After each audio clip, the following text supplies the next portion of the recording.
Hello everyone, this is Radhika and I welcome you all to Chapter Hunt. Today we are going to start Chapter 9 from Class 6 History, Traders, Kings and Pilgrims. This is part 1 video of this chapter.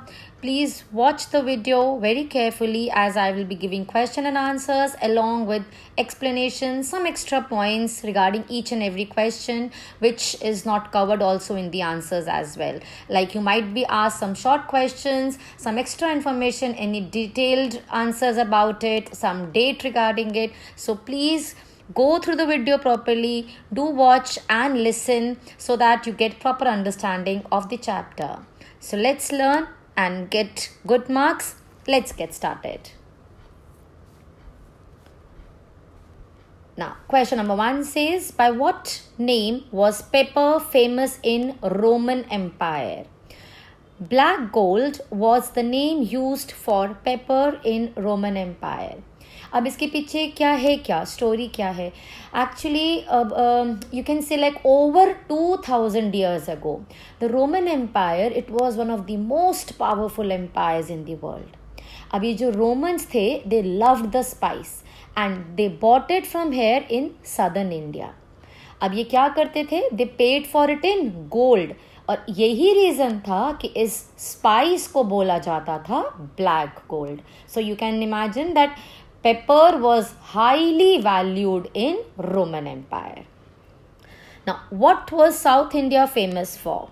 It was famous for items like gold, spices, especially pepper and precious stones. Now, when we talk about traders, so इसमें वही बताया गया कि what were the main commodities that were traded in the Indian continent, subcontinent. तो आपने बता दिया इसमें कि gold, spices, pepper, बहुत सारे precious stones, ये सब ट्रेडिंग करा जाता था. Now where can evidence of trade be found? Evidence of trade can be found in the Sangam poems. अब ये आपको पता होगा कि from the literature of the period like Sangam poems and the Sangam literature, and इसी में से ही हमें evidences मिलता है trade का. और भी from we get also like from the objects like pottery, bowls, plates.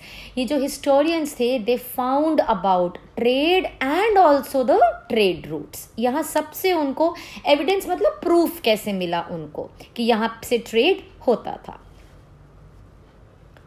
Okay, now next is easy. All of us know who are traders, but why are we giving all these questions? So that एक भी आपका कोई भी question NCERT में से रह ना जाए और आप उसका अगर आंसर फ्रेम ना कर पाए. So it is just for you to not even lose one marker question का भी answer. So traders are people who bought things where they are made and sold them elsewhere. हमें पता है जो traders थे वो जर्नी करते थे टू डिस्टेंट लैंड्स. और किस में करते थे? अगर ऐसा कुछ पूछ लिया जाए तो आपको पता है, इन caravans and ships. Which river valley is most fertile? Kaveri is the most fertile river valley. South में अगर आपने देखा होगा तो Kaveri, Krishna, Godavari, they form the major river basins. उनमें से we are telling that Kaveri is the most fertile river valley. Now, what does the word Munvendo describe? The word is used for the heads of the 3 ruling families, the Cholas, the Cheras and the Pandyas. अब इसमें क्या है, आप पहले इसको समझो कि जो संगम पीरियड था, उस संगम पीरियड में 3 प्राइमरी किंगडम थे. कौन कौन से? Chola, Cheras and Pandyas. All these 3 kingdoms, they had one capital city and one port city. और इन तीनों kingdoms का they had 3 chiefs known as Mohendas, and they were the head of the 3 families of Cholas, Cheras and Pandyas. ठीक है. अब ये जो थे, आपको थोड़ा सा अगर इसके लिए एक्स्ट्रा इन्फॉर्मेशन चाहिए तो वो आपको याद रखो कि ये जो थे दे रूल्ड अबाउट 2300 years ago. और चोला का जो पोर्ट था वो कौन सा था? पुहार, या उसका एक और नाम था कावेरी पट्टिनम. ठीक है, आई रिपीट, चोलास का जो पोर्ट था वो भी अगर आपको ऑब्जेक्टिव में MCQ में पूछा जाता है तो आप उसको भी एक नोट कर लो. दैट इज़ वाई आई ले stress that Do listen to the explanation of each and every question. It will benefit you undoubtedly. So I am repeating, चोला का पोर्ट अगर आपको पूछ लिया जाता है तो उसमें आप लिखोगे चोलास का पोर्ट कौन सा था. अभी मैंने आपको क्या बताया, that all these 3 kingdoms they had 1 capital city and 1 port city. आपके को अगर पूछा जाता है चोला का पोर्ट कौन सा था है तो आप बताएंगे पुहार और कावेरी पट्टिनम. और पांड्यास की कैपिटल वॉज मदुरई. ओके. और ये जो है ना, इसका अगर आपको थोड़ा सा और समझना है, आपका जो बुक में बहुत लिखा है एक्सप्लेनेशन, बट अगर आप you really want to understand this Sangam period ना, so this was the like I will give you a brief idea कि यूनिक फीचर्स थे क्या संगम पीरियड के. संगम पीरियड में ना there was no regular tax, कोई रेगुलर टैक्स था ही नहीं. किंग क्या करता था, ही used to get tribute from the neighbouring areas. कि कब मिलता था, ड्यूरिंग दी मिलिट्री एक्सपीडिशंस. और फिर वो क्या करता था, they kept some wealth and distributed the rest among the army and the people. और Sangam period, always remember, it is known for poems, these epics. और ये लिखे क्या जाते थे, they were all written in the praises of the chief. ये छोटी छोटी बातें, like this will help you for an extra understanding of the Sangam period. चलो, come to the next question. Who was Gautamiputra Shri Satakarni? Gautamiputra Shri Satakarni was the famous ruler of the Satvahana dynasty. Satvahana rulers were known as lords of the Dakshina Patha. Now, next comes the Satvahana kingdom. अब the region है ना ये वाला, it was basic, this region actually it basically formed the west part of India.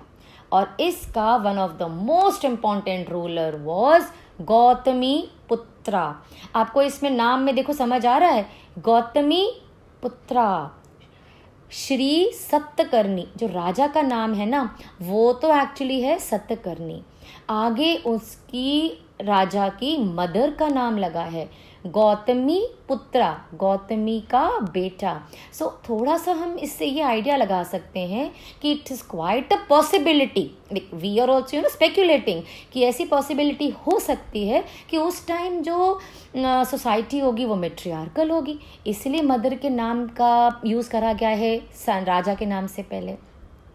और बहुत कुछ, a lot has been written about him, who Satakarni, in the inscription from his mother himself, Gautami Balashri.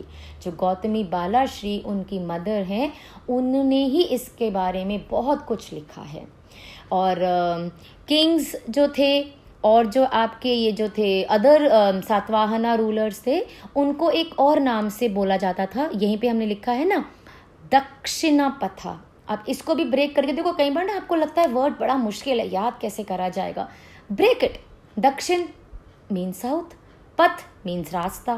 तो Dakshinapatha means route that leads to the south India.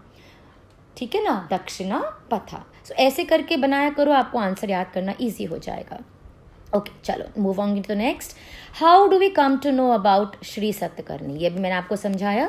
We come to know about Shri Satakarni from an inscription composed by his mother Gautami Balashri. चलो अब आ जाते हैं to the very next very important topic, that is the silk route. How is silk made? अच्छा, ऐसा है, पहले आपको थोड़ा सा मैं इसको समझा देती हूँ and then I will just go through the questions. It will become easy for you. Silk, फिर सिल्क रूट, सिल्क कैसे बना आपने बहुत बार सुना होगा, हमने 6-7 में भी ये सब पढ़ा है. सिल्क रूट, सिल्क रूट का मतलब क्या होता है? Why is it so important? How it gained so much of importance?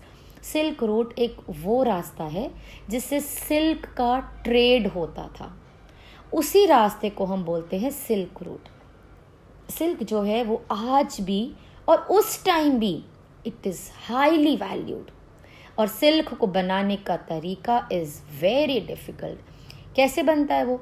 एक कुकून से उससे धागा निकलता है, बुनते हैं एंड देन ये सिल्क बनता है. ये सब टेक्निक मिली किसको? ये मिली चाइना को. ये टेक्निक लगी चाइना के हाथ कब? Around 7000 years ago. And they kept it as a closely guarded secret. बड़ा उन्होंने इसको छिपा के रखा, like say about for many thousands of years तक इन्होंने इसको छिपा के रखा.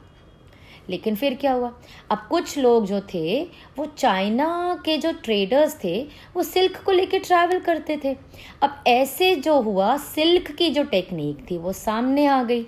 अब जिस रास्ते से सिल्क का ट्रेड हुआ उसी रास्ते को सिल्क रूट बोला जाता था. ठीक है, अब हम क्वेश्चन पढ़ते हैं तो आपको धीरे धीरे इसका भी समझ में आएगा.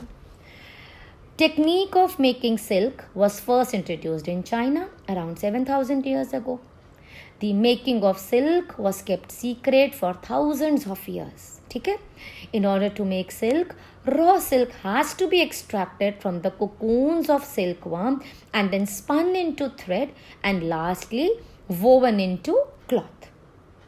The process of making silk is quite complicated. ठीक है, complicated मतलब बहुत मुश्किल है, बहुत सारे processes involved है, तब जाके silk बनता है. Now, why was silk expensive? Silk was very expensive as it had to be brought from China, passing through mountains, deserts and dangerous road. People who lived along the route asked for payments from traders to pass through. अब वो जहाँ से आएगा और जो लोग वहाँ रहते थे, people who lived along the route, वो पेमेंट मांगते थे ट्रेडर्स से, और इसीलिए वो जो था सिल्क का रेट बढ़ता जाएगा, एक्सपेंसिव हो जाएगा. अब explain the silk route. The technique of making silk was kept secret in China. People who went to distant lands from China on foot, on horseback and on camels carried silk with them. ठीक है, ये मैंने आपको बोला ना कि जो traders हैं वो जाएंगे सिल्क को लेके, और जिस रास्ते से जाएंगे उसको बोलेंगे silk route. The path which they followed came to be known as the silk route. Now, why did the kings try to control the silk route?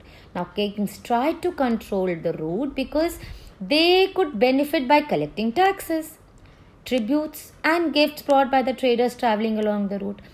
राजा को तो यही चाहिए, टैक्स कलेक्ट करना है, गिफ्ट्स कलेक्ट करने हैं जो भी ट्रेडर्स वहाँ से ट्रैवल कर लें, और इन रिटर्न में राजा क्या देगा उनको? In return these Kings protected those traders from the robbers, और राजा उनको प्रोटेक्शन देता था ताकि वो उनका कोई सामान लूट ना ले, चोरी ना हो जाए. तो ये गिव एंड टेक चलता गया. Okay, now write about Kushana's income in the form of taxes. The best known of the rulers who controlled the Silk Route were the Kushanas. They ruled over Central Asia and Northwest India around 2000 years ago. They used to demand payment for allowing traders to pass through the Silk Route, thus earned huge income in the form of taxes. ठीक है, अब India में ना जो कुशानास थे, they are known for their uniqueness in the Silk Route. Why? Because the Kushana kingdom was the best period for the Silk Route in India. और ये कब हुआ था? It occurred around 2000 years ago. और इसके जो मेजर सेंटर्स ऑफ पावर थे ना, वो थे दो, Peshawar which is the present day Pakistan and Mathura in India. देन उसके बाद we had Taxila which was also included later in this area. However एक जो इसका ब्रांच ऑफ सिल्क रूट है, it extended till Indus river.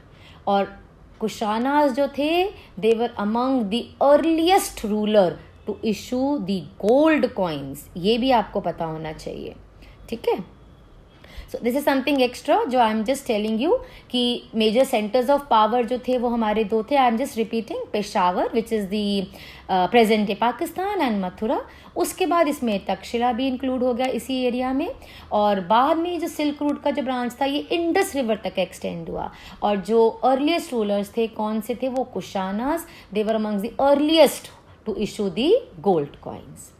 Now the next one, name the Silk Route extended during the ruling of Kushanas. During the Kushanas, a branch of the Silk Route extended from Central Asia to the seaports at the mouth of the river Indus. This is what I explained you अभी. So अगर ऐसा question आ जाए तो तभी just keep on listening. अगर आपको concept समझ में आएगा, you would be able to answer any question easily.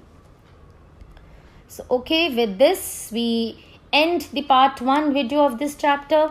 I hope you must have found it useful. Kindly share it with your friends whom you think it might be of help.